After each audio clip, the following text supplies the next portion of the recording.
يفقه قولي اللهم علمنا ما ينفعنا وزدنا علما warzuqna fahma amma ba'd. Para jemaah, sahabat-sahabat, pendengar, penonton yang dirahmati Allah. Hari ini hari Isnin 26 Julai 2021 Masihi bersamaan 16 Zulhijjah 1442 Hijriah. Untuk sambungan kita itu hari ini ayat yang ke-7. Jadi kita dah masuk hari yang ketiga. Hari yang ketiga setelah kita kembali sambung lepas cuti raya pun ni. Yang kita mula daripada awal surah Al-Qalam. Jadi untuk hari ini ayat yang ke-7. A'udzu billahi minasyaitonir rajim. Inna rabbaka huwa a'lamu biman dhalla an sabilihi wa huwa a'lamu bil muhtadin. Fala tuti'il mukazzibin. Waddu law tudhinu fayudhinun. ولا تطع كل حلاف مهين. Itu ayat 7 hingga ayat 10. Jadi ayat dia pendek-pendeknya. Inna rabbaka, sesungguhnya Tuhanmu, huwa a'lam, dia lebih mengetahui siapakah yang dhalla, yang telah sesat daripada jalannya. Wa huwa a'lam, dan dia lebih mengetahui siapakah yang muhtadin, orang yang mendapat petunjuk. Fala tuta'il mukazzibin, maka janganlah engkau ya Muhammad mentaati, yakni mengikuti orang-orang yang mendustakan, ini mendustakan akan seruan dakwahmu. Waddu law tudhin, mereka amat suka kalau kamu berlembut terhadap mereka, lalu mereka juga berlembut terhadap kamu. Itu bersikap terlalu memberi muka. Maknanya terlalu baik sangat. Dan janganlah kamu taat kepada orang yang sangat suka halaf, banyak bersumpah, lagi hina keadaannya. Jadi ada dua tajuk utama, iaitu pertama tentang apa itu kesesatan dan hidayah. Yang kedua tentang sifat-sifat buruk yang dimiliki oleh orang-orang kafir Makkah. Jadi pertama kita lihat tentang ayat ke-7. Sesungguhnya Tuhanmu, yakni Allah Subhanahu wa taala, lebih mengetahui siapakah yang sesat daripada jalannya, siapakah yang mendapat petunjuk. Jadi ini perbincangan kita hari ini tentang apa yang ada kaitan dengan persoalan qada dan qadar Allah, iaitu hidayah, al-hidayah al-huda, dan juga ad-dalalah, kesesatan. Dia ada tahap-tahapnya, dia ada peringkat-peringkatnya. Baik, kita lihat pertamanya dari sudut petunjuk itu sendiri, hidayah itu sendiri. Allah Ta'ala menurunkan Quran sebagaimana ayat berkenaan dengan Ramadan. Allah Ta'ala beritahu syahrul Ramadan alladhi unzila fihi al-Quran hudan linnas. Bulan Ramadan adalah bulan yang diturunkan padanya Al-Quran sebagai petunjuk bagi manusia. Hudan linnas, Quran itu sebagai hidayah untuk manusia. Itu tahap yang bersifat umum untuk semua. Tapi sama ada manusia mengambil hidayah daripadanya, itu pilihan itu di tangan manusia lah. Kemudian dalam ayat di awal surah Al-Baqarah, Alif Lam Mim, Zalikal Kitabu la raiba fih. Alif Lam Mim, itulah kitab, ini kitab Al-Quran yang tidak ada keraguan padanya. Hudal lil muttaqin, ianya adalah hidayah, petunjuk bagi orang-orang yang bertakwa. Ini hidayah bagi tahap yang bersifat khusus. Secara khusus bagi orang-orang yang bertakwa, yang mengambil petunjuk daripada Quran, maka Quran dapat membimbing hidupnya. Maka Allah Ta'ala sebut lepas itulah sifat-sifat orang bertakwa yang mendapat hidayah daripada Al-Quran. Orang yang mendirikan salat, orang yang menafkahkan, orang yang beriman dengan perkara yang gaib, yang mendirikan salat, orang yang menafkahkan apa yang kami rezekikan, itu sedekahlah. Kemudian orang yang beriman dengan Quran, dengan kitab yang diturunkan sebelumnya, beriman dengan Quran yang diturunkan kepada Nabi sallallahu alaihi wasallam, yakin kepada hari akhirat. Kemudian ayat kelima tu, hulaika ala hudan mir rabbihim. Mereka itulah orang-orang yang berada di atas hidayah, petunjuk. Ini hidayah secara khusus. Baik. Para jemaah yang dirahmati Allah. Bila seseorang tu dah Muslim, dia dah Islam, dah beriman, alhamdulillah, Allah Taala telah memilih kita untuk menjadi seorang yang mendapat merasai nikmat iman dan Islam. Alhamdulillah, ini suatu nikmat yang sangat-sangat besar dalam begitu ramai manusia di atas muka bumi. Bukan semua mereka itu Muslim, bukan semua mereka itu beriman. Padahal Allah Ta'ala berkuasa kalau dia kehendaki untuk menjadikan semua manusia di atas muka bumi ini beriman.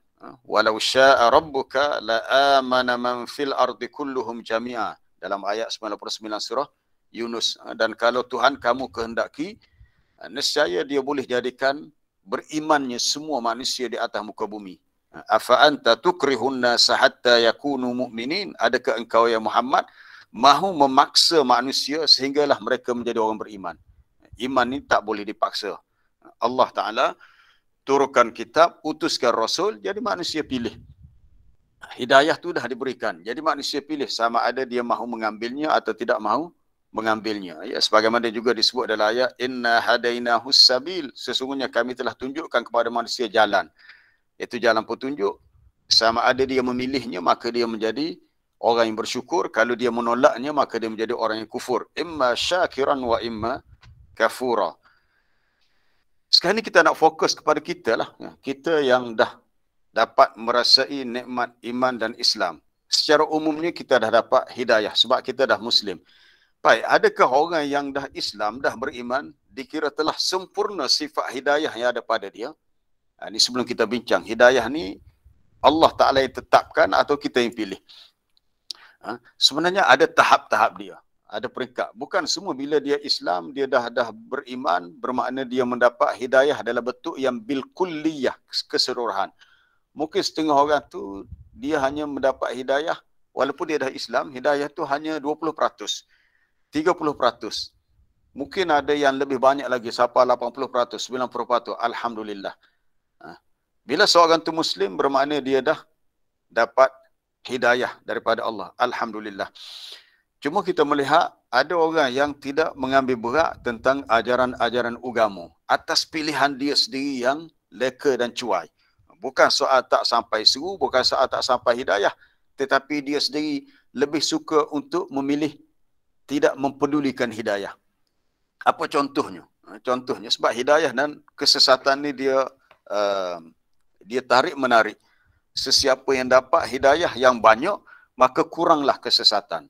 Sesiapa yang sedikit hidayah, maka banyaklah kesesatan. Kita ambil contoh, berhubung dengan solat berjemaah. Solat berjemaah. Cuma dalam situasi sekarang ini, pandemik COVID-19, kita ada kekangan sedikit sebab kita tak boleh nak sebagaimana biasa pergi ke masjid berjemaah. Jadi kita terpaksa berjemaah di rumah. Katakanlah kita melihat dalam konteks sebelum dunia dilanda COVID-19. Ramai umat Islam yang tidak pergi solat berjemaah. Melainkan ketika solat fardu Jumaat. Hari Jumaat, okey, masjid penuh. Tapi waktu lain, tak sampai separuh masjid pun, tak penuh. Mungkin kita kata, itu pilihan dia. Tapi para sahabat, antaranya Abdullah bin Mas'ud, dalam hadis ni diriwayatkan oleh Imam Muslim dalam sahihnya, bukan hadis marfu', hadis mauquf, merujuk kepada kata-kata sahabat. Apa kata Abdullah bin Mas'ud? Dia kata, "Lau sallaitum fi buyutikum kama yusalli hadzal mutakhallif la taraktum sunnata nabiyyikum." Kalaulah kamu salat di rumah kamu sebagaimana salat orang yang tidak ikut serta berjemaah, maknanya orang yang tak mahu join salat berjemaah di masjid, kamu telah meninggalkan sunnah Nabi kamu, itu salat fardu berjemaah. Lau taraktum sunnata nabiyyikum la dhalaltum. Apabila kamu telah meninggalkan sunnah Nabi kamu, iaitu salat berjemaah di masjid, maka kamu telah sesat. Maksudnya, kata Abdullah bin Mas'ud, dalam bab hidayah salat berjemaah tu orang tu dah dikira tidak mendapat hidayah. Hidayah sebenarnya bila dia dapat menggerakkan kakinya untuk ke masjid dan berjemaah. Adapun orang yang solat di rumah, kita kata dia belum mendapat hidayah yang semua. Itu dalam konteks tu. Baik, katakanlah dia dah solat, tapi tiba-tiba dia mengabaikan kewajipan zakat harta benda. Dia seorang yang kaya banyak harta tetapi dia tidak bayar zakat. Ini satu dosa yang besar lah, sebab zakat itu rukun Islam. Bermaksud dari sudut tidak membayar zakat, dia dikira sesat. Dikira sesat dan tidak mendapat hidayah. Sebab itu dia banyak tahap. Sebab itu kita sentiasa dalam solat, kita baca dalam surah Fatihah, ihdinas siratal mustaqim, ya Allah tunjukkan kepada kami jalan yang lurus. Kita minta hidayah, iaitu minta Allah Ta'ala bimbing kita dengan hidayah agama Islam, dengan hidayah ilmu ini, dengan hidayah iman ini, untuk kita terus kekal di atas jalan yang lurus secara sempurna. Sempurna maknanya kita dapat mengikut ajaran agama ni secara total, lengkap. Apabila Nabi SAW diutuskan untuk berdakwah, maka Nabi beritahu, "Masalu ma ba'athani Allahu bihi minal huda wal ilmi kamasali ghaisin asaba ardan." Hinggalah ke akhir hadis. Hadis itu hadis yang sahih, ada dalam Sahih Bukhari. Perumpamaan dakwah yang Allah Ta'ala utuskan aku untuk membawanya, iaitu apa dia? Membawa ilmu dan petunjuk. Masalu ma ba'athani Allahu bihi minal huda wal ilmi. Petunjuk, hidayah dan ilmu. Petunjuk, hidayah dan juga ilmu hak Nabi bawa ini, Nabi kata seumpama air hujan yang turun menimpa bumi. Itu perbandingan seperti air hujan. Ilmu dan hidayah Nabi bawa seperti hujan yang menimpa bumi. Bumi itu adalah bandingan manusia lah. Maka ada manusia yang terima hidayah, yang terima ilmu, ada manusia yang tidak terima. Ada yang terima pula, terima sebahagian sahaja. Contoh Nabi kata macam tanah, kalau tanah tu tanah yang boleh menerima air, yang boleh menyerap air, maka banyak manfaat. Boleh menumbuhkan tumbuh-tumbuhan dan boleh memberi manfaat kepada orang lain. Ada tanah yang hanya menakung air tapi dia tak menyerap air. Maka dia dapat memberi manfaat kepada orang lain tapi dia sendiri tak ambil manfaat. Ada orang yang dapat hidayah ilmu tapi dia tak beramal dengan ilmu. Tapi dia suka berkongsi ilmu tu dengan orang lain. Jadi kita melihat di sini kedudukan hidayah dan kesesatan itu dia banyak tahap, dia banyak kategori. Sebab itu kita sentiasa diminta untuk berdoa. Bila kita alhamdulillah dah dapat hidayah, kita minta kepada Allah, Rabbana la tuzigh qulubana ba'da idh hadaitana. Wahai Tuhan kami, janganlah engkau pesongkan, tuzigh maknanya jangan dialihkan hati kami ke jalan yang lain setelah kami diberi hidayah. Sebab orang yang dapat hidayah, dapat petunjuk, seumpama orang yang berada di atas jalan yang lurus. Sebagaimana kita baca dalam ayat surah Al-Mulk itu, afaman yamshi mukibban ala wajhihi ahda. Adakah orang yang berjalan dalam keadaan dia jatuh tersungkur di atas mukanya? Adakah orang yang begini keadaannya dikira ahda, lebih mendapat petunjuk, lebih mendapat hidayah berbanding dengan amman yamshi sawiyan ala siratim mustaqim, ataupun orang yang berjalan dalam keadaan sama, maksudnya stabil dan dia berada di atas jalan yang lurus. Maka setentu yang berjalan dalam keadaan stabil, jalan pun okey, lurus, tak bengkok, jalan tidak ada berlubang sebagainya, maka itu yang lebih mendapat hidayah. Baik. Apabila Allah Subhanahu Wa Taala dengan hikmah rahsianya memberi hidayah taufik kepada hamba-hamba yang dia pilih, dan dia juga berkuasa menyesatkan sesiapa yang dia pilih di kalangan hambanya. Ini kuasa Allah yang kita tak tahu rahsianya. Banyak ayat-ayat yang menyebut perkara itu. Faidhillullahu man yasha wa yahdi man yasha. Maka Allah Ta'ala menyesatkan sesiapa yang dia kehendaki dan dia memberi hidayah, petunjuk kepada sesiapa yang dia kehendaki. Tapi perlu kita faham, Allah Ta'ala beri hidayah kerana sebagai suatu fadlan minhu, kurniaan daripadanya. Allah Ta'ala sesatkan seseorang dengan sifat adilnya kerana dia lebih tahu hikmahnya. Bukan dia nak menzalimi, jauh sekali. Kita tidak boleh menaruh sangkaan buruk kepada Allah. Kenapa pula Allah Ta'ala sesatkan orang tu, orang ni? Lalu dengan sebab kesesatan itu orang tu dihukum masuk neraka, kita kata kasihanlah dia. Kasihan dia, dia disesatkan kemudian dihukum neraka. Ada hikmahnya. Baik. Yang pertamanya, ada manusia yang memang Allah Ta'ala sesatkan ia sebagai suatu ujian kepada yang lain.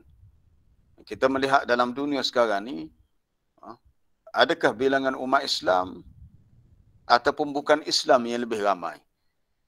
Penduduk di atas muka bumi sekarang ini, yang lebih ramai adalah non-Muslim, bukan Islam. Kita melihat di benua Amerika yang besar, berapa orang je Islam? Islam ramai, tapi lebih ramai lagi yang tidak Islam. Di negara-negara yang lebih besar, negara di China, di Soviet Rusia dan banyak lagi di Amerika Latin. Islam sedikit, dia hanya bertumpu pada negara-negara tertentu. Seperti beberapa negara di Asia Tenggara, termasuk kita di Malaysia, di Selatan Thai, kemudian di Indonesia, beberapa negara di negara Arab, benua India, termasuk di Pakistan, Afghanistan, itu sahaja. Dan beberapa tempat yang lain lah. Maknanya majoritinya, kebanyakannya tidak Islam. Jadi persoalannya kita akan dapat kenapa Allah Ta'ala yang ciptakan hamba-Nya dan dia tidak mentakdirkan semuanya dapat hidayah. Jika Allah Ta'ala kehendaki, ya boleh. Sebagaimana saya baca tadi ayat 99 surah Yunus tadi. Walau sya'a rabbuka la'amana man fil ardi kulluhum jami'a. Jika Tuhanmu kehendaki, dia boleh jadikan semua manusia di atas muka bumi ini beriman. Ataupun dalam ayat lain, walau syi'na la'ataina kulla nafsin hudaha. Dalam surah As-Sajadah. Kalau kami kehendaki, kalau kami, yang ini bagi pihak Allah Ta'ala kehendaki, nescaya kami boleh beri hidayah, petunjuk kepada setiap jiwa manusia. Walakin haqqal qawlu minni la'amla'anna jahannama minal jinnati wan nasi ajma'in. Tetapi sudah menjadi ketetapan di sisi Allah, katanya bahawa aku akan penuhkan neraka jahanam dengan manusia dan jin semuanya. Manusia dan jin di kalangan yang kufur, yang engkar lah, sebab mereka yang memilih kekufuran. Baik. Bila kita melihat ayat-ayat berhubung dengan hidayah dan petunjuk, sebahagian ayat itu menunjukkan Allah Ta'ala sengaja menyesatkan golongan tertentu sebagai ujian kepada golongan yang lain. Contohnya, Allah Ta'ala menjadikan bagi umat Islam ada musuh-musuh yang memerangi mereka. Kita lihat contohnya dakwah para Nabi dan Rasul, tak ada satu Nabi Rasul yang tak ada musuh. Nabi dan Rasul ada musuh. Jika kita nak ikut jalan para Nabi dan Rasul, kita kena bersedia untuk berdepan dengan musuh. Memang kita tak boleh mengelak daripada adanya musuh yang memusuhi kita. Wa kadzalika ja'alna likulli nabiyyin aduwan. Demikianlah kami jadikan bagi setiap Nabi itu ada musuh. Musuh itu sama ada minal mujrimin, itu dalam surah Al-Furqan, orang-orang yang berdosa. Ataupun dalam surah Al-An'am, musuh itu Allah Ta'ala sebut syayatinal insi wal jin. Syaitan manusia dan jin. Jadi, kalau Allah Ta'ala kehendaki untuk tidak menjadikan musuh ada, maknanya tak ada musuh, maka ya boleh. Tetapi Allah Ta'ala tidak menghendaki begitu kerana ada hikmah rahsia yang dia lebih tahu. Contohnya berlaku zaman Nabi dahulu, banyak siri peperangan yang berlaku antara orang-orang kafir yang memusuhi dakwah Nabi dengan para sahabat yang sentiasa menyokong dan membantu kerja dakwah Nabi. Maka Allah Ta'ala beritahu ni dalam surah Muhammad ayat yang keempat. Dzalika walau yasha'ullah lan tasara minhum. Demikianlah. Kalau Allah Ta'ala kehendaki, nescaya dia boleh memberi kemenangan kepada kamu, mengalahkan mereka. Mereka kalah, kamu menang. Jika Allah Ta'ala kehendaki. Maknanya tak perlu berlaku peperangan. Tetapi kenapa berlaku peperangan? Walakin liyabluwa ba'dakum bi ba'd. Kerana dia mahu menguji setengah kamu terhadap setengah yang lain. Para jemaah yang dirahmati Allah, kita pernah baca ayat di awal surah Al-Mulk, kita hidup ni untuk diuji. Kita diuji. Kita makan. Kalau Allah Ta'ala kehendaki kita boleh kenyang tanpa makan, ya boleh. Tetapi dia tak berlaku begitu. Sunnatullah tidak begitu. Bila kita lapar, ya kita perlu makan. Kita diuji dengan sakit. Kita tak boleh nak berdoa sahaja, ya Allah, aku sakit, sembuhkanlah aku. Tapi kita disuruh berikhtiar untuk mencari sebab-sebab yang membawa kesembuhan. Kerana Allah Ta'ala menghendaki begitu. Walaupun jika dia nak memberikan kesembuhan tanpa kita berikhtiar pun boleh. Allah Ta'ala boleh jadikan kita kaya tanpa kita bekerja, menjadikan kita sembuh daripada sakit walaupun kita tak jumpa doktor, tak cari ubat, boleh. Tetapi Allah Ta'ala tidak menghendaki begitu. Kita perhatikan bahawa Allah Ta'ala berkuasa dalam ayat ni lah, berkuasa membinasakan musuh-musuh Islam. Tetapi Allah Ta'ala sengaja membiarkan adanya musuh kerana mahu diuji siapakah dari kalangan umat Islam yang bersedia untuk menyahut perintah Allah, itu perintah melawan golongan yang memusuhi agamanya dan umat Islam. Maka dengan sebab itu berlakulah kita kata ada yang mati syahid, ada yang mendapat kita kata harta ghanimah dan sebagainya lah. Baik. Kemudian jika orang itu memilih hidayah, maka Allah Ta'ala tambah hidayah kepadanya. Ini berkenaan dengan pilih pula. Sukalah saya mengajak untuk kita melihat ayat lain yang hampir sama dengan isu ni, dengan isu hidayah dan kesesatan ini. Itu ayat dalam surah An-Nahl.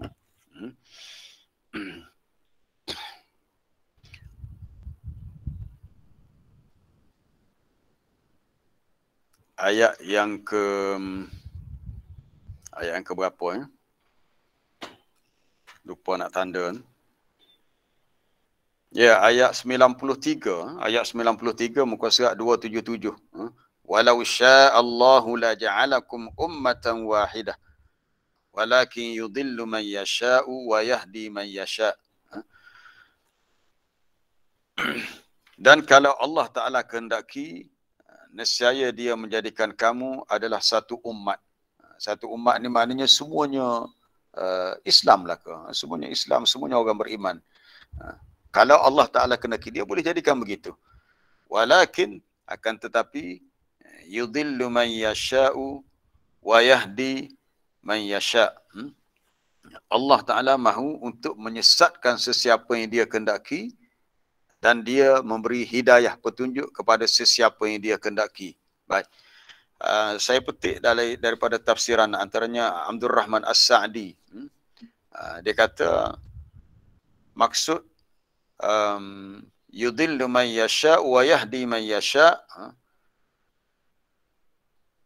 Allah Ta'ala dialah yang memberikan, dia yang berkuasa untuk hidayatuhu wa idlaluhu, untuk memberi hidayah kepada sesiapa yang dia kehendaki atau untuk menyesatkan seseorang itu, kerana itu adalah termasuk perbuatan-perbuatannya yang merupakan sebagai ukuran daripada mengikut ilmunya, mengikut ilmu dan hikmahnya, di mana yu'til hidayah man yastahiqquha fadlan, maka dia memberi hidayah kepada sesiapa yang berhak untuk diberi hidayah sebagai satu kurniaan daripadanya.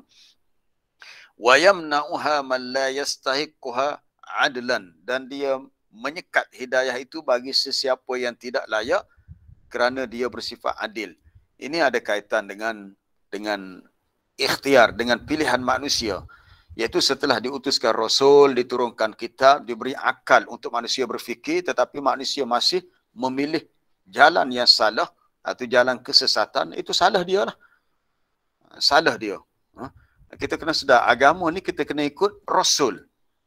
Kena ikut Rasul. Kita tak boleh nak buat, orang kata ikut suka hati kita. Ikut pandai-pandai kita tak boleh. Kena ikut Rasul.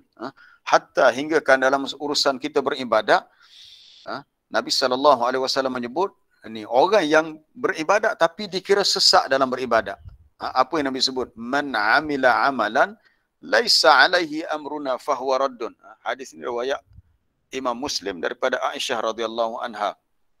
Sesiapa yang beramal dengan satu amalan, yang mana amalan itu laisa alaihi amruna, bukan daripada urusan agama kita. Dia beramal untuk mendekatkan diri kepada Allah, tapi amalan itu tak ada dalam Islam, tak disyariatkan. Maka amalan itu Nabi kata raddun, tertolak, tak diterima. Maka orang yang beramal tadi dikira sesak dalam beramal. Kita menganggap tidak sesak, tapi di sisi Allah Ta'ala dia telah dikira sesat sebab tidak ikut jalan Rasul. Jadi orang yang dikira mendapat petunjuk yang dah terpisah daripada kesesatan bila dia boleh ikut jalan Rasul. Yang Allah Ta'ala beritahu antaranya dalam ayat di akhir surah Yusuf. Kul hadhihi sabili ad'u ilallah. Katakanlah ya Muhammad kepada mereka, wahai manusia, hadhihi sabili, inilah jalanku, jalan agama Allah, ad'u ilallah, yang aku ajak manusia kepada Allah Ta'ala melalui jalan ini, jalan agama Islam. Mesti mengikut jalan ini sebagaimana yang Nabi ajar secara bil kulliyah, maknanya keseluruhan. Tidak boleh secara juz'iyah, separuh-separuh. Kerana ada setengah orang tu dia nak terima Islam, tapi Islam yang sesuai dengan kehendak nafsu dia. Apa-apa yang dia tak suka, dia tak ambil. Dia tak boleh, salah tu, sesak cara begitu. Dia bila kita terima Islam sebagai cara hidup, maka kaedahnya kita kena terima secara keseluruhan berdasarkan ayat ya ayyuhallazina amanu khulu fis-silmi kaffah. Wahai orang-orang yang beriman, hendaklah kamu masuk dalam ajaran Islam. As-silmi ini maknanya al-Islam secara keseluruhan. Wala tattabi'u khutuwatis syaitan, jangan kamu ikut jejak langkah syaitan. Syaitan nak menyesatkan kita walaupun kita dah Islam, tapi ada bahagian-bahagian tahap-tahap tertentu kita masih dikira sesak dan belum dapat petunjuk. Dalam bahagian itulah. Contoh macam saya sebut tadi, contoh Ibnu Mas'ud kata orang yang solat di rumah tak mahu datang berjemaah. Walaupun dia Islam, dari sudut Islam umumnya dia dah dapat hidayah. Dia tidak sesat. Tapi dari sudut dia tidak solat berjemaah, dia dikira sesat. Dari sudut itu. Apatah lagi dalam persoalan-persoalan lain, yang apabila dia tidak ada ilmu, dia tidak mengikut petunjuk ilmu, maka untuk mengurangkan kadar kekeliruan, sesat mana keliru sebenarnya. Keliru orang yang tak ada ilmu, yang tak ada kefahaman, untuk mengurangkan, meminimalkan kadar kesesatan akibat kejahilan, maka dia kena belajar. Sebab itu proses belajar menuntut ilmu dan memahami agama ni satu proses yang tak ada noktah, kita kena faham. Tak ada noktah, mana selagi kita hidup, selagi kita masih bernyawa, kita kena terus belajar dan belajar supaya Allah Ta'ala tambahkan kefahaman kita terhadap agama dan supaya kita punya kemampuan untuk berada dalam hidayah tu semakin besar peratusnya. Kalau sebelum ni 70%, 80%. Banyak perkara-perkara yang kita boleh perbaiki. Dan saya pun dapat feedback ramai daripada kawan-kawan kita. Dia kata setelah mereka rajin belajar, mengikut kelas-kelas kuliah-kuliah agama, kehidupan mereka semakin berubah. Dia kata berubah daripada 5 tahun, 6 tahun lepas, tidak begini. Cara berfikir mereka berubah. Mereka suka bertanya, suka membaca, suka berada dalam majlis ilmu. Jadi ilmu tu menjadi sebab kepada dia mendapat hidayah dan dia dapat membetulkan kesilapan-kesilapan dalam cara kehidupan beragama yang sebelum ni sebenarnya tak berapa betul. Sebab sebelum ni dia banyak kepada ikut-ikut dia. Taklidul a'ma, ikut secara membuta tuli, ikut orang buat begitu, buat begitu. Tapi petunjuk asal daripada agama dia tak jelas.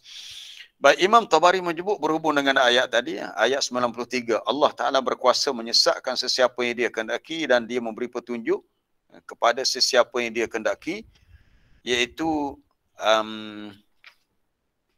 apa katanya?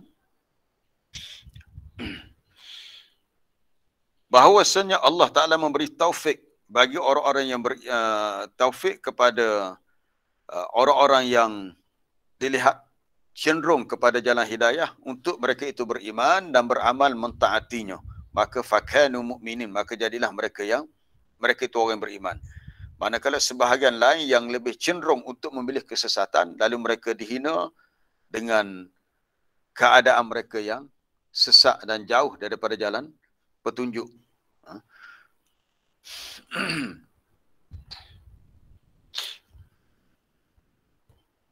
Kemudian kata Syekh Tahir Ibn Ashur dalam tafsirnya At-Tanwir At-Tahrir wa Tanwir, Allah Ta'ala menyesatkan sesiapa yang dia kehendaki, itu ay khalaqa fihi da'iyatal dalal. Allah Ta'ala ciptakan pada hambanya itu faktor yang mendorong kepada kesesatan. Kalau orang tu memilih untuk sesat, itu salah dialah sebab dia yang pilih begitu.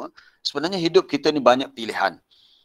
Kita kena sedar hidup kita ni banyak. Macam sekarang ni para jemaah, tuan-tuan, puan-puan sedang bersama saya dalam tadabbur ini, adakah tuan-tuan kata, oh sebab saya pagi ni ikut majlis ilmu ini sebab dah ditakdirkan? Adakah begitu? Ataupun kita kata tak, sebab saya sendiri yang memilih. Mungkin ada di antara kita, oh bila saya dapat tahu pagi ni ada program tadabbur ayat sekian-sekian, menarik juga tajuk ni. Lalu kita memilih untuk mengikutinya. Jadi pilihan itu adalah di tangan kita.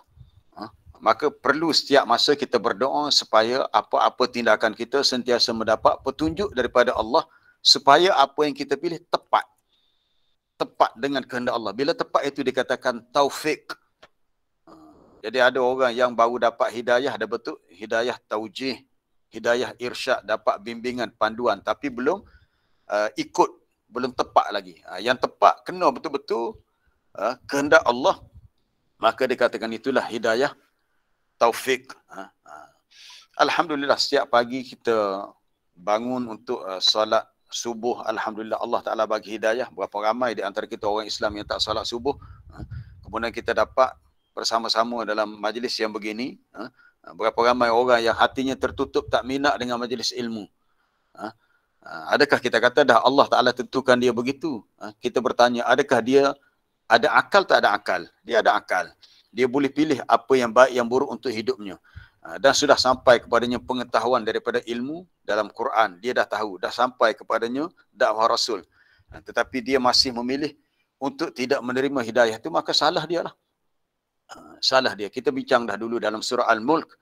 Bila orang-orang kafir itu masuk ke neraka, malaikat yang jaga neraka tanya, alam ya'tikum nazir, tidakkah datang kepada kamu Rasul yang memberi peringatan? Maka orang-orang kafir terjawab, qalu bala qad ja'ana nazirun. Bahkan betul, benar telah datang kepada kami Rasul memberi peringatan. Tetapi kami sendirilah yang telah mendustakannya. Kami yang tidak mahu menerimanya. Mana kesalahan itu letaknya di tangan mereka sendiri. Kemudian dalam tafsir Syekh Muhammad Tantawi, ini seorang tokoh ulama di Mesir, Syekh Tantawi menyebut berhubung dengan petunjuk hidayah ni, kalau kita lihat dalam ayat sabbihisma rabbikal a'la, bertasbihlah dengan bertasbihlah memuji nama Tuhanmu yang maha tinggi, allazi khalaqa fasawwa, ia telah menciptakan dan telah menyempurnakan makhluk ciptaannya, wallazi qaddara fahada, tu ayat ketiga, dialah yang telah menentukan ataupun telah membuat takdir, ketentuan bagi makhluknya. Takdir ni maknanya ada kadar-kadarnya.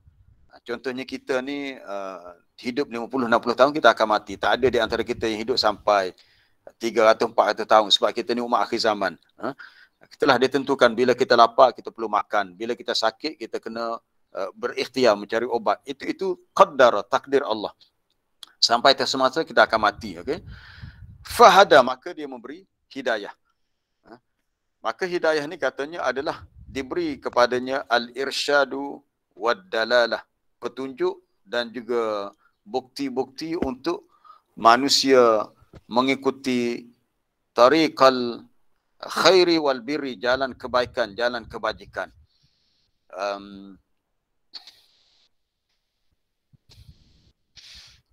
Bi an awjada fihi al-aql wal muyul wal ilhamat wal gharais. Itu kata Syekh Tantawi, Allah Taala jadikan pada makhluk dia tu ada akal. Kita lah, kita ada akal. Kita tak sama dengan binatang. Binatang tak timbul saat ada binatang yang kafir yang Islam sebab tak ada taklif untuk mereka. Tak timbul saat binatang tu kena solat, tak kena solat sebab mereka tak ada akal. Kita manusia ni ada akal. Yang kedua, kita ni ada al-muyul. Muyul ni ada kecenderungan.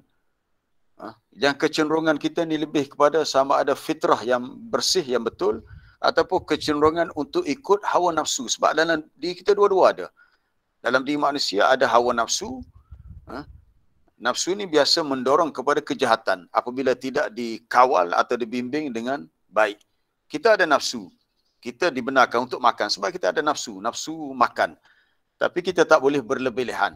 Berlebih-lebihan sehingga membahayakan kesihatan kita. Diberi kepada manusia ilhamat. Ilham. Ilham ni penting. Ilham ni mana kita dapat ilham. Kita berfikir, kadang-kadang kita bermonolog. Monolog ni kita bercakap dengan suara hati kita. Aku ni siapa aku ni? Untuk apa aku hidup? Apa yang aku cari dalam hidup? Apa yang aku nak? Kalau tuan-tuan dah umur 60, 70, cuba kita fikir. Apa lagi kita nak dalam hidup kita ni? Kita nak harta, kita dah ada harta. Kita nak keluarga, kita dah ada keluarga. Apa lagi kita cari? Yang kita cari adalah bekal-bekal untuk kita bertemu dengan Allah di akhirat nanti. Sebab kita dah ada segala-galanya. Kalau kita kata kita nak kehidupan yang aman damai, alhamdulillah kita di Malaysia aman damai. Kita nak bebas daripada penyakit, kita dah berusaha dengan kemampuan yang ada pada kita lah. Jadi persoalan sekarang ni apa yang kita, itu ilham. Dan Allah Ta'ala telah beritahu dalam Quran, dalam sumpah yang panjang, wasyamsi wa duhaha wal qamari idza talaha wan nahari idza jala. Apa di akhirnya? Wa nafsin wa ma sawwaha. Demi jiwa manusia dan penyempurnaannya, fa'alhamaha fujuraha wa taqwaha. Kami telah ilhamkan kepada setiap manusia fujur, jalan kejahatan, dan jalan ketakwaan. Kejahatan hak salah lah. Ketakwaan jalan yang baik. Jadi kita yang pilih. Sama ada kita nak ambil yang fujuraha atau taqwaha, yang buruk, yang jahat, atau yang baik, ataupun yang elok. Maka dalam kehidupan kita ni sentiasa berlaku tarik-menarik antara kehendak nafsu yang sukakan kejahatan, keburukan, dengan kehendak ilmu dan akal yang mahukan kepada kebaikan. Berlaku tarik-menarik. Seperti apa dia? Kita kata makhluk selain manusia ni ada dua. Makhluk yang baik, sangat baik, malaikat. Adapun yang jahat seperti syaitan-syaitan yang kafir. Jin yang kafir itu syaitan. Jadi adanya dua dorongan dalam diri kita, sama ada dawafi ilal khairi ataupun dawafi ilal syarri. Dorongan untuk kebaikan, untuk kejahatan. Maka Allah Ta'ala membimbing kita dengan diutuskan Rasul, dengan diturunkan kitab, dengan diberikan ilmu selain daripada ilham. Kemudian gharais, adanya naluri. Naluri ini merujuk pada fitrah. Naluri manusia. Saya ada tengok satu video, ada seorang lelaki Cina, tak tahu negeri mana. Tapi cara dia bercakap tu seolah dia mungkin orang Kuala Lumpur, mungkin orang Melaka, Johor rasanya. Sebab dia bercakap bahasa Malaysia yang sangat baik. Dia Cina. Dia kata selepas ayah dia mati hari itu, dia rasa tertekan jiwa dia. Lalu orang beritahu, carilah perkara yang boleh memberi ketenangan jiwa. Lalu dia cari dalam telefon, dalam Play Store, dia kata zikir untuk penenang jiwa. Dia pun mendengar alunan zikir, subhanallah, walhamdulillah, wala ilaha illallah, wallahu akbar. Dia kata dia tak faham. Dia tak faham apa itu subhanallah, alhamdulillah, wala ilaha illallah, Allah. Tapi bila dia dengar, dia kata jiwa dia tenang. Dia tidak Muslim. Ini menunjukkan manusia secara gharizah, secara nalurinya, apabila mereka ingat kepada Allah, disebut nama Allah, membaca ayat-ayat Allah, mereka salat dan sebagainya, mengikut apa yang Nabi SAW ajar kepada manusia, mereka akan mendapat ketenangan jiwa. Itu yang disebut oleh Syekh Tantawi. Manusia ini telah dilengkapkan dengan akal, ada kecenderungan, diberi ilham, ada naluri, ada dawafi, ada dorongan-dorongan allati tu'inuhu ala adai tilkal wazifah, yang dapat membantu dia untuk menunaikan semua tugas kewajipan dia tadi. Kewajipan sebagai hamba Allah di atas muka bumi. Para jemaah yang dirahmati Allah, kita melihat di kalangan manusia ada orang yang memilih kekufuran. Itu salah dia lah. Itu salah dia. Wa qulil haqqu mir rabbikum, katakanlah yang benar itu daripada Tuhanmu. Faman syaa'a falyu'min, sesiapa yang mahu, maksudnya mahu memilih untuk beriman, maka biarlah dia beriman. Itu pilihan dia. Wa man syaa'a falyakfur, sesiapa yang mahu, yakni mahu untuk memilih kekufuran, biarlah itu pilihan dia. Tetapi bila dia salah pilih, maka dia akan tanggung akibat yang buruk di akhirat nanti. Sama seperti golongan orang munafik.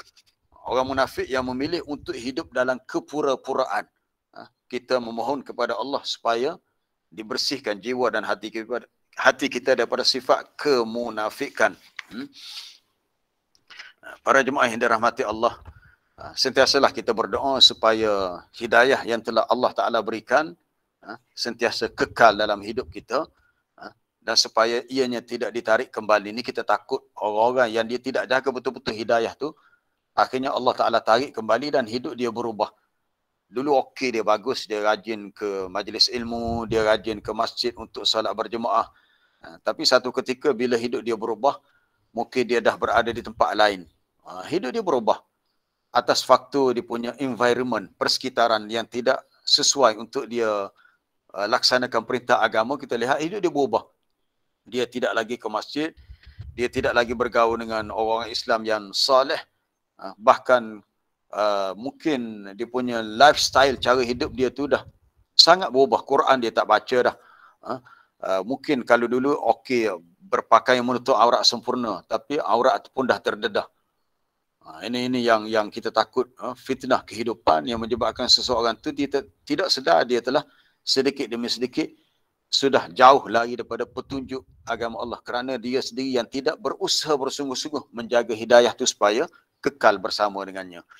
Jadi kita tak boleh nak kata bukan salah ibu yang mengandung, tapi salah diri sendiri yang tidak memanfaatkan akal, pendengaran, penglihatan untuk memastikan kita boleh terus steady ataupun kekal di atas jalan petunjuk. Kemudian kita lihat ayat berikutnya.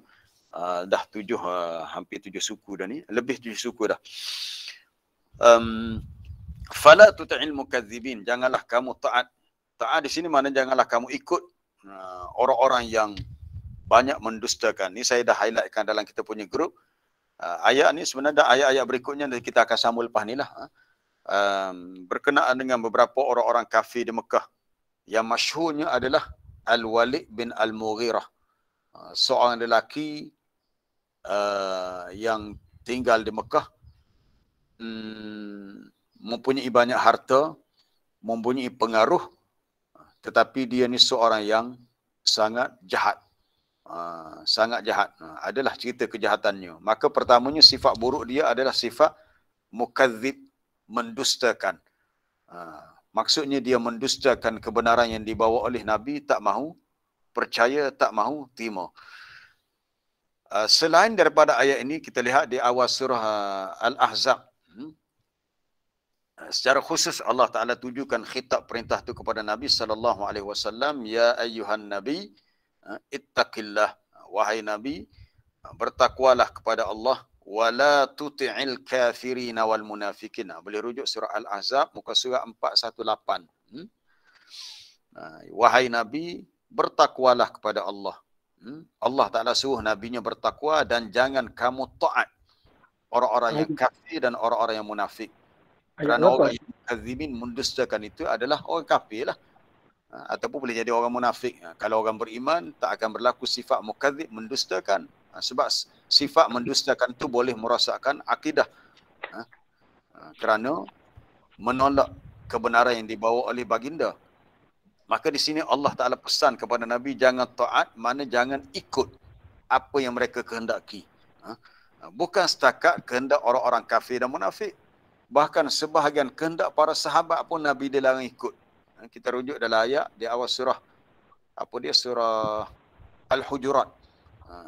Wa'lamu anna fikum Rasulullah law yuti'ukum fi kathirin minal amri la'anittum. Ketahuilah bahawasanya bersama dengan kamu adanya Rasulullah, itu Nabi SAW.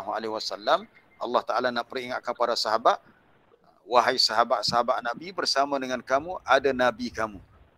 Lau yuti'ukum, kalaulah Nabi kamu itu mentaati kamu, ikut kehendak kamu dalam banyak perkara, dalam setengah perkara atau banyak perkara, nescaya akhirnya la'anittum, menyusahkan kamu sendiri. Maknanya Nabi dilarang ikut kehendak sahabat dalam beberapa perkara. Orang Kelantan kata ikut era. Kalau kita mak ayah, kita tak boleh terlalu ikut era anak kita. Ikut era, ikut kehendak dia. Ikut era ni mengikut kerenah dia. Banyak sangat. Nak ni kadang-kadang perkara tak perlu pun dia nak juga. Jadi kita yang penat. Maka di sini Nabi dilarang jangan ikut. La tuti' mana la tatabi'. Jangan ikut. Bila mereka suruh begitu, jangan ikut apa yang mereka suruh. Tapi itulah yang jadi musibah kita. Apa-apa yang datang daripada orang-orang kafir, kadang-kadang dia tak suruh pun kita ikut. Apatah lagi kalau dia suruh, kita ikut juga. Maka menyebabkan banyak sistem kehidupan kita, dalam ekonomi kita, dalam politik kita tidak bersih daripada pengaruh-pengaruh yang datang daripada pemikiran orang-orang kafir. Sebab mukadzibin merujuk kepada orang-orang kafir. Jangan ikut kehendak mereka kerana mereka ni golongan yang sesat. Kata mufassirun ahli tafsir berhubung ayat ni, innal musyrikin aradu minan nabi sallallahu alaihi wasallam an ya'budallaha muddatan wa alihatahum muddah. Kaum musyrikin di Mekah ni mereka mahu daripada Nabi, mahu macam mana? Apa yang mereka mahu, apa yang mereka kehendaki, mereka nak Nabi hanya menyembah Allah satu tempoh tertentu je, muddah, satu tempoh tertentu, dan waktu yang lain, tempoh yang lain pula, Nabi pergi sembah Tuhan-Tuhan yang disembah oleh musyrikin, itu patung-patung berhala.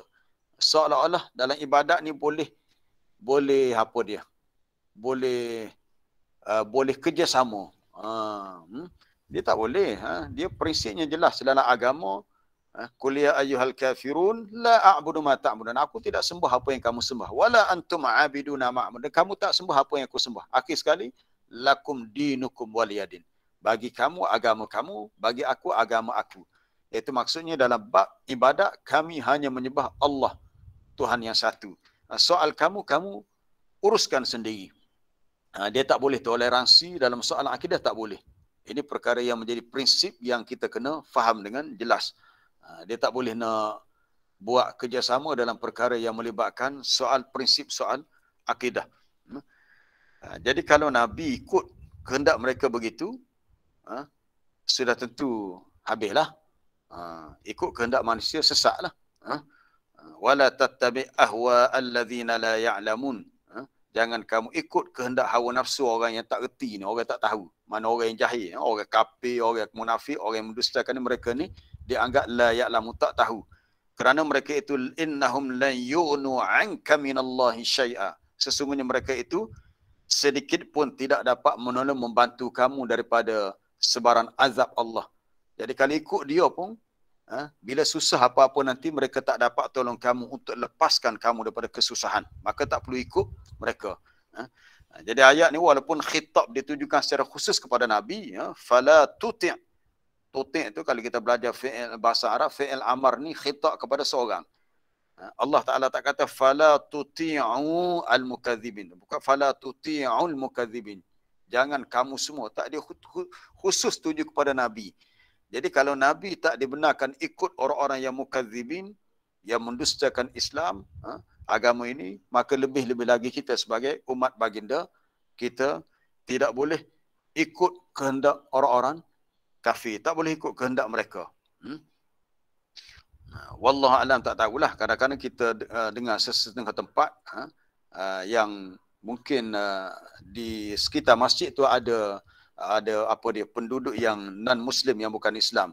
So mereka minta kepada pihak pengurusan jawatan kawasan masjid, dia kata kalau azan, masuk waktu azan tu, kau boleh tak payah pakai pembesar suara lah. Azan dalam masjid je. Kita kata tak boleh. Kita tak boleh ikut dia sebab ini syiar.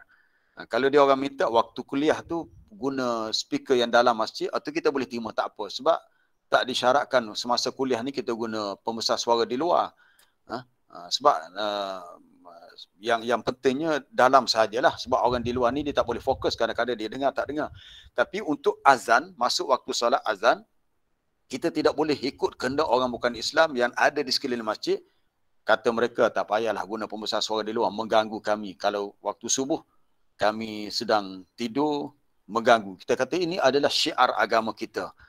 Kalau mereka dah bersedia untuk tinggal dalam negara yang kerajaannya, kita kata kerajaan Islam, kerajaan yang pemimpinnya orang Islam, maka mereka perlu bersedia untuk bertolak ansur dalam urusan agama kita.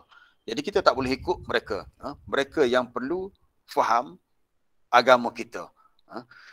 Cuma perkara ini perlu kepada banyak toleransi. Tapi toleransi pun ada tempat-tempat juga. Tempat ada ayat-ayat berikutnya. Waddu law tudhin fayudhinun. Mereka sangat suka kalau kamu berlembut. Maksud berlembut, bahasa Kelantan kata ikut area doa. Maaflah kalau ada orang luar yang tak faham bahasa Kelantan. Ikut area doa ni terlalu ikut kehendak mereka. Tak boleh. Ai tamannau, mereka juga bercita-cita lau tulayyinu lahum, kalau engkau berlembut terhadap mereka, bersikap lunak, ikut sangat, beri muka sangat, tak boleh. Nanti fayulayyinu nalak, mereka juga berlembut, maksud berlembut mereka ambil kesempatan untuk pijak kamu. Jadi dalam urusan agama kita kena faham, dia tak boleh. Dia tak boleh begitu. Dia sepatutnya dia ada tempat-tempat yang kita boleh berurusan dengan mereka, ada tempat-tempat yang kita tak boleh beri peluang kepada mereka sebab agama tak membenarkan. Contohnya mereka nak campur tangan dalam urusan yang berkenaan dengan pelaksanaan perintah-perintah agama yang lain. Kalau ada setengah pekerja-pekerja yang bekerja di syarikat milik orang bukan Islam, tiba-tiba mereka nak sekat pekerja tu untuk tak boleh pergi solat Jumaat. Ini dululah, bukan cerita masa COVID ini cerita lain. Sebelum kita dilanda dengan virus COVID-19 ni, kita dapat tahu ada pekerja-pekerja Muslim yang bekerja di syarikat ataupun tempat kerja yang majikan dia bukan Islam, mereka dihalang, tak dibenarkan untuk pergi ke masjid solat Jumaat. Kita kata ini dah sesuatu yang melampau lah. Sepatutnya mereka kena bertolak ansur dan beri peluang untuk kita laksanakan perintah-perintah agama. Jadi perlu saling memahami satu sama lain. Jadi bila saling memahami, kita kata mereka boleh laksanakan urusan agama mereka, kita boleh laksanakan urusan agama kita dengan penuh harmoni dan tak ada masalah.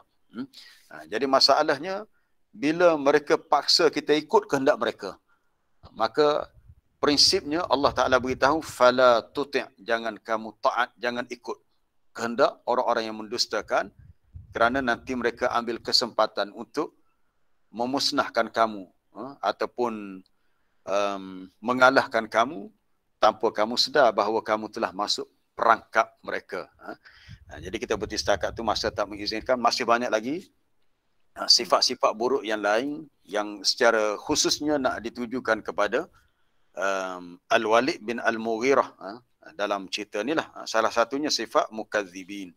Assalamualaikum Ustaz. Kita buka untuk persoalan ya. Assalamualaikum Ustaz. Ya, Cikgu Nur. Gini Ustaz, nak tanya ni mengenai qada lah Ustaz. Ya.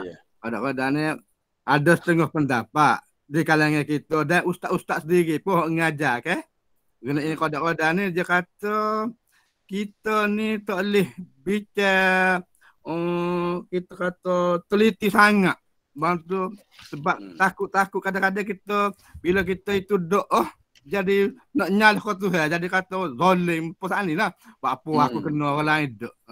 Yolah kita tak boleh bicara itu sangat Ustaz. Nak tanya tu. Terima kasih. Ya. Betul, memang betul. Saya setuju. Bila ada ustaz-ustaz kita perkara yang berkaitan dengan persoalan qada dan qadar, kita tak boleh terlalu mendalami. Maksudnya dalam perkara yang sampai kepada tahap akal kita tak boleh nak faham hikmah perbuatan Allah. Tu kita tak boleh. Sebab tu Dr. Omar Sulaiman Al-Ashqar bila dia tulis buku yang berkenaan dengan rukun iman, buku tu lengkap, komplit, beriman kepada Allah, beriman kepada kitab, malaikat, rasul. Akhir sekali bila tajuk beriman kepada qada dan qadar, Dr. Omar Sulaiman Al-Ashqar sebut dalam mukadimah kitab tu, dia kalau boleh dia tak nak tulis perbahasa tajuk ni. Dan kitab dia pun nipis ya tajuk tu.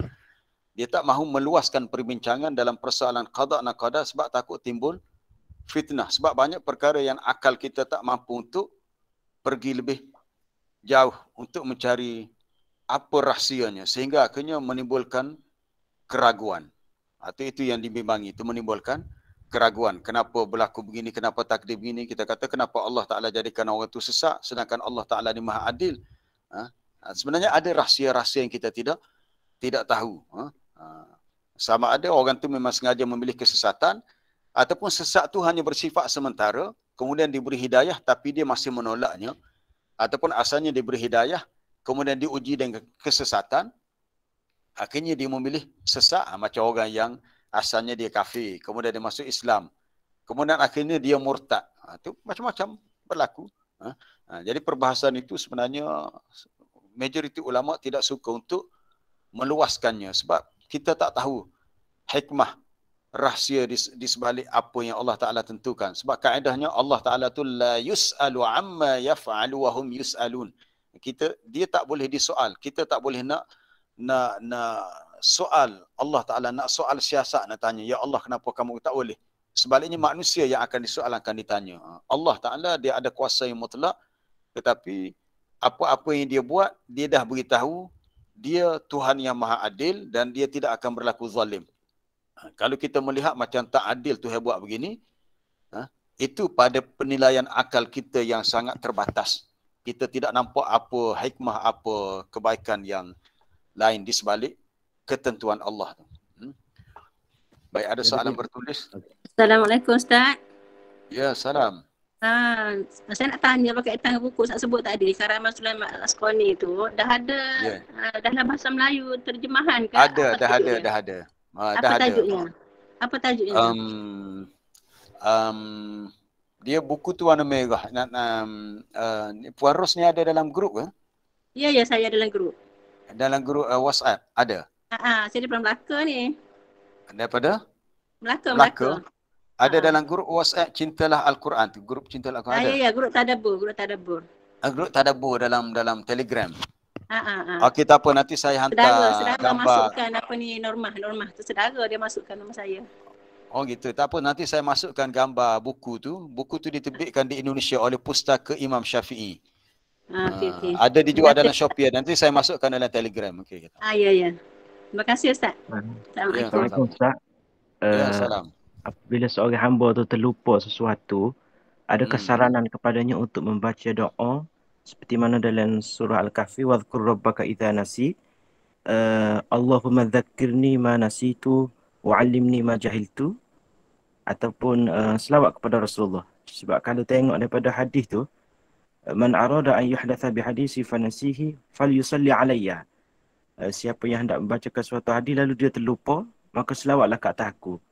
Adakah soalan tadi tu, apabila kita terlupa tu baca doa ataupun selawat kepada Rasulullah? Hadis tu sahih ke tidak hadis tu? Allah lah nak tahu. Satu lagi kena semak balik hadis tu. Sebab dalam Quran, wadhkur rabbaka idza nasita wa qul asa an yahdiyani rabbi li aqraba min hadha rasyada, dalam surah Al-Kahfi. Wadhkur rabbaka, dan sebutlah nama Tuhanmu bila kamu lupa, ingatlah kepada Allah. Cuma kalau ada pendapat mengatakan bila terlupa sesuatu selawat kepada Nabi, kita perlu merujuk kalau ada dalil sama dalam Quran ataupun dalam hadis-hadis yang sahih. Memang secara umumnya kita disuruh untuk berselawat, khususnya pada hari Jumaat, membanyakkan selawat. Tapi adakah bacaan selawat tu secara khusus bila kita terlupa sesuatu? Kan biasa orang kita, saya terlupa Allahumma salli ala Muhammad. Sebab dalam nas Quran, dalam surah Al-Kahfi, Allah Ta'ala suruh sebut namanya. Sama ada kita baca Bismillah, Subhanallah, Allahu Akbar, wadhkur rabbaka idza nasita, dan sebutlah nama Tuhanmu bila kamu lupa. Cuma kalau kita kata selawat pun sebenarnya sebut nama Allah Ta'ala juga. Sebab bila kita memulakan selawat dengan Allahumma salli ala Muhammad, kita dah sebut Allahumma, itu makna kita dah sebut nama Allah. Itu pun dah termasuk. Cuma secara spesifik, adakah bila terlupa kita membaca selawat, itu perlu merujuk pada hadis yang Muhammad bacakan tadi. Saya pun tak pasti. Sebab kita pun tak pernah jumpa mata hadis tu, nak rujuk balik. Mungkin sahih atau tidak, wallahu alam, tu tak apa, kita akan rujuk balik. Nanti nak bagi matan. Ustaz, sebab nak tengok hadis tu, ayuh hadasa bi hadisi fanasihi tu, dhamir mustatir itu kembali kepada hadis. Maksudnya kalau terlupa baca matan hadis, maka selawat kepada Rasulullah. Matan hadis sahaja, bukan sesuatu yang kita panggil rutin. Percakapan. Percakapan. Merujuk kepada hadis saja. Tak apalah, kita kena rujuk pula kedudukan dari punya sanad matan bagi hadis tu. Ya. Satu lagi Ustaz, apabila Allah menciptakan Adam, dipersoalkan oleh malaikat, qalu ataj'al fiha man yusyriku fiha, apabila pengalaman daripada penciptaan Al-Hin, Al-Bin dan Al-Jin dan sebagainya, malaikat mengatakan manusia ni yang diberikan nafsu ni akan merosakkan bumi dan menumpahkan darah. Dan kenapa selepas itu malaikat memohon ampun kepada Allah, sedangkan benda tu berlaku juga pada hari ini. Manusia dilantik sebagai pemimpin khalifah pun ada. Manusia merosakkan dunia, membunuh satu sama lain pun ada. Maksudnya benda tu terbukti. Ya, ya. Kenapa dia perlu memohon ampun? Dan satu lagi, apa maksud Allah di akhir ayat tu? Sesungguhnya aku mengetahui apa yang kamu tak tahu. Inni a'lamu ma la ta'lamu. Syukran. Soalan itu berkenaan dengan ayat 30, ayat 31, 32 dalam surah Al-Baqarah.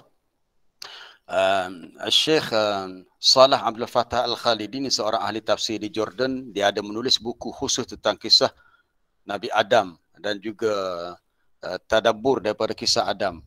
Dia kata macam mana malaikat boleh tahu yang manusia ni makhluk yang akan melakukan kerosakan dan menumpahkan darah. Kata Syekh Salah Abdul Fattah Al-Khalidi ada dua kemungkinan. Pertama, mungkin malaikat itu sudah diberitahu oleh Allah bahawa inilah tabiat manusia. Pertama, atas kemungkinan pertama. Yang kedua, malaikat mengetahui berdasarkan sifat fizikal Nabi Adam. Sifat fizikal iaitu Nabi Adam diciptakan daripada tanah, berbagai-bagai sifat tanah di seluruh dunia. Ada tanah putih, hitam, merah. Maka lahirlah manusia yang berbagai warna. Dan dalam tanah tu ada air. Ada sifat api, panas. Sebab tu kita barang bila kita marah, barang kita rasa panas. Jadi kombinasi semua sifat tadi, ada tanah, ada angin, ada api, ada air, malaikat faham. Manusia ni sifat dia begini, iaitu yufsidu fiha wa yasfikud dima, akan melakukan kerosakan di atas muka bumi dan menumpahkan darah. Kemudian kenapa malaikat memohon ampun kepada Allah? Sebab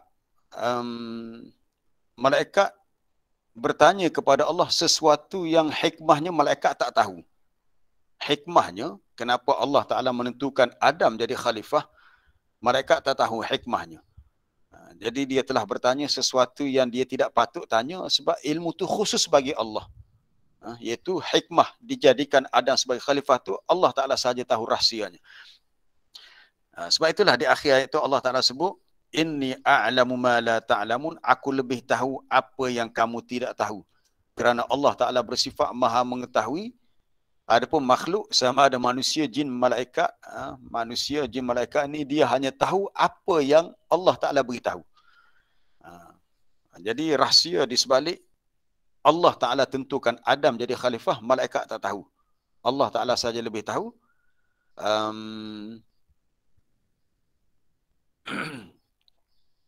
Bahkan apabila Allah Ta'ala uji malaikat, apa Allah Ta'ala kata, ambi'uni bi asma'i haula, sila ceritakan kepada aku nama benda-benda ni. Lalu malaikat jawab, Subhanak, maha suci engkau ya Allah.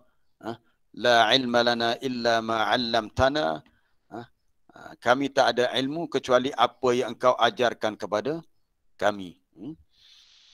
Baik, ada soalan lain, soalan bertulis ni. Orang yang diberi hidayah serta berilmu akan menjadi hamba Allah yang smart, yang pintar. Contohnya smart dalam ibadat dan lifestyle. Ya, betul. Tetapi untuk dapatkan hidayah, seseorang tu kena usaha. Dia kena usaha. Kaedahnya begitu. Begitu je dengan ilmu. Allah Ta'ala tidak beri hidayah dan ilmu tu secara percuma. Melainkan sunnatullahnya menentukan kita kena berusaha. Puan-puan Radiyah Jamaluddin, tolong tutup kamera ya. Tolong tutup kamera. Sebab kaedahnya begitu, kita nak dapatkan hidayah dan ilmu, kita kena berusaha. Barulah kita akan diberi apa yang kita kehendaki.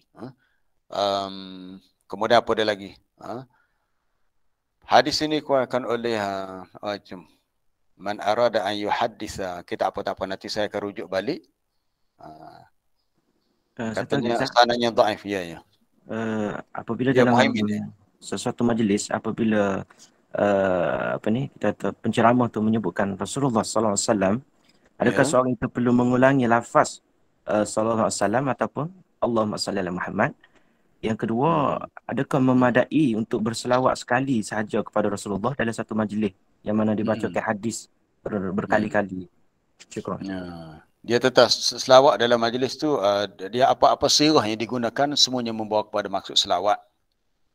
Sama ada kita guna dalam bentuk fi'il amar, Allahumma salli ala Muhammad, ataupun kita guna fi'il madhi sallallahu alaihi wasallam, tapi dia membawa kepada hadaf, tujuan yang sama, itu untuk menyatakan kita memohon kepada Allah untuk selawat. Selawat ni mana? Mendoakan rahmat untuk Nabi. Adakah perlu sebut banyak kali? Sebenarnya sekali pun dah cukup. Sekali pun dah cukup untuk kita melaksanakan perintah yang Allah Ta'ala sebut dalam ayat 56 surah Al-Ahzab, innallaha wa malaikatahu yusalluna 'alan nabi. Sesungguhnya Allah dan para malaikat yang berselawat ke atas Nabi. Tapi kalau kita mampu untuk membanyakkan selawat dan tidak mengganggu kedudukan kita dalam majlis ilmu tu, itu terpulang kepada kita lah. Cuma kita tak mampu untuk buat banyak perkara dalam satu masa. Jadi kalau kita boleh sebut banyak kali, itu bergantung pada kita lah. Tapi kalau kita boleh sebut sekali pun, itu dah dikira mencukupi sebenarnya untuk menyahut perintah Allah dalam ayat tu. Apa beza antara hikmah dan hidayah? Seperti disebut dalam surah Baqarah. Hikmah ni rahsia, hidayah ni petunjuk. Hikmah ni suatu rahsia yang kita kata Allah Ta'ala sahaja tahu kerana dia bersifat Al-Hakim. Hikmah dia punya kata sifatnya, kalau atas wazan fa'ilnya Al-Hakim. Alif Lam Mim tilka ayatul kitabil hakim di awal surah Luqman. Ayat Quran ni ayat yang penuh dengan hikmah. Hikmah iaitu kebijaksanaan. Hidayah ialah suatu petunjuk yang bila Allah Ta'ala beri kepada hamba dia, dan hamba dia ikut, maka segala tindak tanduk, segala perlakuan hamba tu mendapat bimbingan Allah dan tepat dengan kehendak Allah. Baik, kita berhenti setakat tu, rasanya tak ada dah soalan bertulis yang lain. Jadi terima kasih kepada semua yang bersama pada hari ini. InsyaAllah kita sambung lain kali. Tajuk hidayah ni memang tajuk yang sangat luas. Mungkin insyaAllah kalau kita jumpa dalam ayat lain, kita akan sambung balik. Subhanakallah bihamdika asyhadu an la ilaha illa anta astaghfiruka wa atubu ilaik. Wa sallallahu wa sallama ala nabiyyina Muhammadin wa ala alihi wa sahbihi. Walhamdulillahi rabbil alamin. Assalamualaikum warahmatullahi wabarakatuh. Waalaikumsalam. Terima kasih Ustaz. Terima kasih Ustaz. Jazakallah. Terima kasih Ustaz. Waalaikumsalam. Ustaz. Assalamualaikum. Terima kasih Ustaz. Assalamualaikum warahmatullahi wabarakatuh. Terima kasih Ustaz. Assalamualaikum. Jazakallah khairan katsira. Terima kasih Ustaz. Assalamualaikum. Terima kasih Ustaz. Assalamualaikum. Terima kasih Ustaz.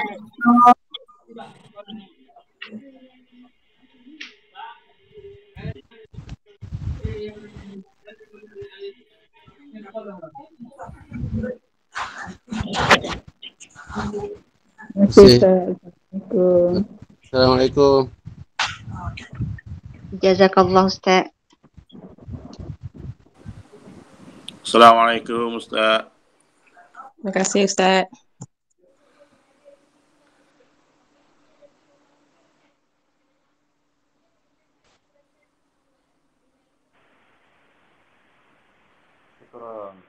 Assalamualaikum warahmatullahi wabarakatuh.